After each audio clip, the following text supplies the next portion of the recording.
কেন্দ্রের নরেন্দ্র মোদী সরকার ক্ষমতায় আসার পর স্বচ্ছ ভারত মিশন প্রকল্প চালু করেছিল। পরবর্তীতে দেখা গিয়েছে বিভিন্ন বিজেপি শাসিত রাজ্যে স্বচ্ছতার উপর জোর দেওয়া হয়েছে। আর এবার বর্ধমানকে পরিচ্ছন্ন আর সবুজ রাখার উদ্যোগ নেওয়া হলো। ক্লিন বর্ধমান, গ্রিন বর্ধমান এই লক্ষ্যকে সামনে রেখে আত্মপ্রকাশ করল ডক্টর শ্যামাপ্রসাদ মুখার্জি ফাউন্ডেশনের। সহায়তার হাত বাড়িয়ে দিলেন বর্ধমান দক্ষিণের বিধায়ক তথা রাজ্যের প্রতিমন্ত্রী মৌমিতা বিশ্বাস মিশ্র। বর্ধমান পৌরসভার কর্মীদের সহায়তায় ফাউন্ডেশনের সদস্যদের সঙ্গে নিয়ে মন্ত্রী মৌমিতা বিশ্বাস মিশ্র এবং ফাউন্ডেশনের উদ্যোক্তা তথা কর্ণধার সুধীর রঞ্জন সাউ আবর্জনায় প্রায় বুজে যাওয়া বর্ধমান শহরের আমবাগান রেল কলোনির পুকুর পরিষ্কার করলেন। জানা গিয়েছে দীর্ঘ কয়েক বছর ওই পুকুরে কোনো সংস্কারই হয়নি, ফলে আবর্জনায় ভরে উঠেছিল পুকুরটি। ওই পুকুরের চারপাশে প্রায় 100 পরিবার তারা বসবাস করেন। পুকুরের জল তারা ব্যবহার করেন, কিন্তু দীর্ঘদিন পরিষ্কার না হওয়ায় পুকুরের জল কার্যত অব্যবহারযোগ্য হয়ে উঠেছিল। এই বিষয়ে সুধীর রঞ্জন সাউ বলেন, পুকুর সংস্কারের সময় উঠে এসেছে পলিথিন থেকে শুরু করে বোতল সহ নানান প্লাস্টিক, যে যখন যা পেরেছে পুকুরেই ফেলেছে। দুদিন ধরে চলে এই পুকুর সংস্কারের কাজ। প্রথম দিন উপস্থিত ছিলেন মন্ত্রী। তিনি পায়রা উড়িয়ে শান্তির বার্তা দিয়ে মানুষকে সচেতন হওয়ার আহ্বান জানিয়েছেন। পুকুর সংস্কারের কাজে নিজে হাত লাগান, পাশাপাশি একটি গাছও তিনি রোপণ করেন। একবার শোনাই প্রতিমন্ত্রী মৌমিতা বিশ্বাস মিশ্রের বক্তব্য।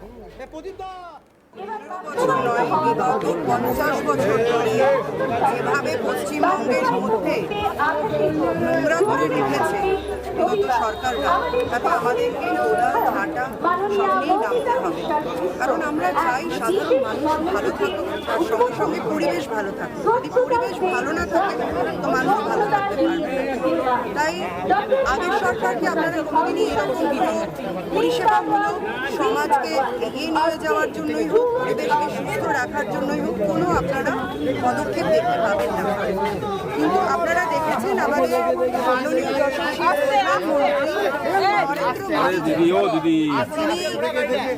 স্বচ্ছতাকে নিয়ে ডে 1 থেকে রাস্তায় নেমেছেন। বিভিন্ন জায়গায় নিজেই তিনি গেছেন মানুষকে অ্যাওয়ার করবার জন্য। বিভিন্ন আমাদেরকে অ্যাডভার্টাইজমেন্ট থেকে শুরু করে বিভিন্ন প্রকল্প থেকে শুরু করে তিনি দিয়েছেন যে সমাজকে যদি আমরা বা দেশকে যদি আমরা সুস্থ রাখতে চাই, তাহলে সব থেকে আগে আমাদেরকে পরিবেশকে সুস্থ রাখতে হবে, পরিবেশকে ক্লিন রাখতে হবে, পরিবেশকে গ্রিন রাখতে হবে। আজকে কারুর বাড়িতে গিয়ে যদি কেউ, আমি আপনার বাড়িতে গিয়ে যদি আমি একটা চিপসের প্যাকেট ফেলে দিই, আপনি অ্যালাউ করবেন? করবেন না।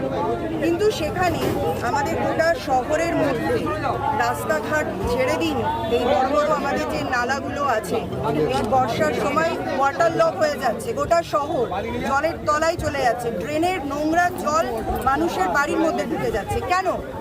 কোনো ক্লিননেস হয়নি আজ পর্যন্ত। বাঁকার আজ পর্যন্ত কোনো ড্রেজিং হয়নি। বড় বড় যে নালাগুলো আছে নয়নজলি থেকে শুরু করে কোনোদিন ড্রেজিং হয়নি, কোনোদিন ক্লিনিং হয়নি। আগের সরকাররা যারা ছিল তারা সময় যেত, ওপরকার কচুরি পানাগুলোকে কেটে নিয়ে চলে যেত, ব্যাস এটুকুই ছিল তাদের দায়িত্ব। এর জন্য সাধারণ মানুষ ভুগেছে, ওয়াটার লক হয়েছে, তার জন্য ডেঙ্গু হয়েছে, তার জন্য ম্যালেরিয়া হয়েছে, মানুষের মধ্যে রোগের প্রকোপ দেখা গেছে। বাচ্চারা আজকে ছোট থেকে ABCD শেখার আগেই তাদেরকে ইনহেলারের সঙ্গে পরিচিতি হতে হয়। তো এই সমস্ত বিষয়গুলোকে যদি আমাদেরকে সঠিকভাবে মূল্যায়ন করতে হয়, তাহলে প্রথমেই জোর দিতে হবে যে পরিবেশকে সুস্থ রাখার জন্য। তাই আমরা ঠিক করেছি গত 5 বছর ধরে ইন্দোর সিটি ভারতবর্ষের মধ্যে গ্রিন সিটি বলে পুরস্কৃত। আপনারা গেলে দেখতে পাবেন ওখানকার প্রত্যেক মানুষ থেকে শুরু করে সরকারের সঙ্গে সঙ্গে তারাও সচেতন হয়ে গেছে, কারণ সরকারও তাদের সঙ্গে থেকেছে। তাই সরকারের তরফ থেকে এটা আমাদের প্রচেষ্টা, বর্ধমান দক্ষিণকে আগামী দিনে ভারতবর্ষের মানচিত্রে ক্লিন সিটি এবং গ্রিন সিটি হিসেবে আমরা তুলে ধরবো। তার জন্য আমাদের আজ থেকে এই পদক্ষেপ শুরু হলো। আমি বিভিন্ন সংস্থা যারা আছে তাদেরকে আহ্বান জানিয়েছি, যারা সামাজিক কার্যকলাপের সঙ্গে যুক্ত আছেন, যে তারা এই কর্মসূচির সঙ্গে যুক্ত হোক এবং বর্ধমানকে আমরা ক্লিন সিটি গ্রিন সিটি রূপে যেন নিয়ে আসতে পারি। হয়ে যাবে। সরকার পরিবর্তন হয়েছে মানুষের ইচ্ছে, মানুষ নিজে ভোট দিয়ে এই সরকারকে এনেছে, ছাপ্পার দ্বারা আমরা আসিনি। তাই মানুষ চেয়েছে পরিবর্তন হয়েছে, ভারতীয় জনতা পার্টির সরকার এসেছে, আমাদের অনারেবল সিএম স্যার মাননীয় শুভেন্দু অধিকারী মহাশয় তিনি মানুষের জন্য প্রত্যেক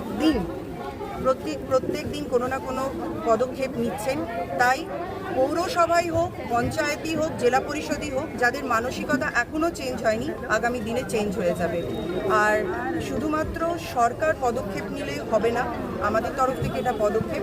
প্রত্যেক মানুষের কাছে আপনাদের মাধ্যমে আমার আহ্বান থাকবে যে এই শহর আপনার শহর, এই শহর আপনার প্রাণের শহর। যেভাবে আপনারা নিজের বাড়িকে পরিষ্কার রাখবেন ঠিক সেরকমভাবে রাস্তাঘাট এবং না যেগুলো ড্রেন আছে সেইগুলোকেও আপনারা পরিষ্কার রাখার চেষ্টা করবেন। এবার আপনাদেরকে শোনাবো ফাউন্ডেশনের কর্ণধার সুধীর রঞ্জন সাউ তার বক্তব্য। আমাদের একটা ভাবনা, ডক্টর শ্যামাপ্রসাদ মুখার্জি যিনি পশ্চিমবঙ্গ প্রতিষ্ঠাতা, যিনাকে অনেক চক্রান্ত করে আমরা দেখেছি যে ওনাকে পশ্চিমবাংলা থেকে একটা হারিয়ে দেওয়ার একটা চেষ্টা ছিল। সেই শ্যামাপ্রসাদের নীতি আদর্শ নিয়ে আমরা ডক্টর শ্যামাপ্রসাদ মুখার্জি ফাউন্ডেশনের একটা ওপেনিং করার চেষ্টা নিয়ে, তার মূল উদ্দেশ্য ক্লিন বর্ধমান, গ্রিন বর্ধমান। আপনারা দেখেছেন এই বৃষ্টির দিনে যেভাবে ডেঙ্গু থেকে আরম্ভ করে বিভিন্ন রোগ সংক্রান্ত সংক্রমণ যেগুলো ছড়িয়ে ছিটিয়ে যাচ্ছে আমাদের মানুষের মধ্যে, সেইটা থেকে বাঁচাতে এবং আগামী দিন একটা স্বচ্ছ পরিবেশ আনতে, যেটা আমাদের প্রধানমন্ত্রীর মূল লক্ষ্য, মূল মন্ত্র স্বচ্ছ ভারত অভিযান, সেইটাকেই মাথায় রেখে আমরা স্বচ্ছ বর্ধমানের উদ্দেশ্যে নেমেছি। আমরা জানি এটা একটা প্রচেষ্টা এবং একদিনে হবে না, তবে একদিন না একদিন হবেই। প্রধানমন্ত্রী নরেন্দ্র মোদীর অন্যতম কর্মসূচির একটি হচ্ছে স্বচ্ছ ভারত মিশন। আর সেই স্বচ্ছ ভারত মিশনের বিভিন্ন জায়গায় আমরা দেখতে পেয়েছি যে বিজেপি শাসিত রাজ্যগুলোতে এই মিশনের একটা উদ্যোগ নেওয়া হয়েছে। এবার আমাদের রাজ্যেও ক্ষমতায় এসেছে বিজেপি, তাই পূর্ব বর্ধমানে যে ছবি আমরা এই মুহূর্তে দেখাচ্ছি সেখানে কিন্তু একটা ক্লিন বর্ধমান, গ্রিন বর্ধমান করার একটা উদ্যোগ নেওয়া হয়েছে। যে পুকুরটার ছবি আপনারা দেখতে পাচ্ছেন, এই পুকুরটা একেবারে নোংরা আবর্জনায় ভর্তি ছিল বলা যেতে পারে।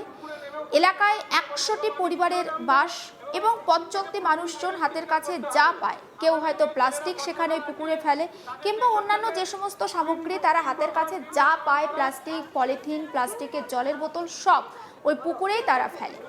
এবং মন্ত্রী মৌমিতা বিশ্বাস মিশ্র প্রতিমন্ত্রী রাজ্যের, তারই উদ্যোগে কিন্তু এই ক্লিন করার একটা প্রচেষ্টা শুরু হয়েছে। মন্ত্রী নিজেও সেই কাজে হাত লাগিয়েছেন, সেই ছবিও আপনারা দেখতে পাচ্ছেন। পাশাপাশি পুরসভার আধিকারিকরাও কিন্তু এই কাজে হাত লাগিয়েছেন এবং পুকুরটাকে একেবারে পরিষ্কার পরিচ্ছন্ন করে সাজিয়ে তোলা হয়েছে এবং নতুন করে এলাকার মানুষজন যাতে সেই জায়গাটাতে এসে অন্তত কিছুটা সময় দাঁড়াতে পারেন সেই ব্যবস্থাটা করে দেওয়া হয়েছে। গতবারের স্বাভাবিকভাবে মানুষজন যারা ওই পুকুরের আশেপাশে বসবাস করেন তারা তো বিষয়টাকে সাধুবাদ জানিয়েছেন।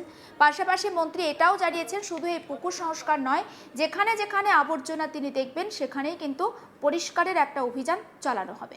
সমস্ত আপডেট পৌঁছে দেবো আপনাদের কাছে। নজর রাখুন আজ তাক বাংলায়, সাবস্ক্রাইব করতে ভুলবেন না।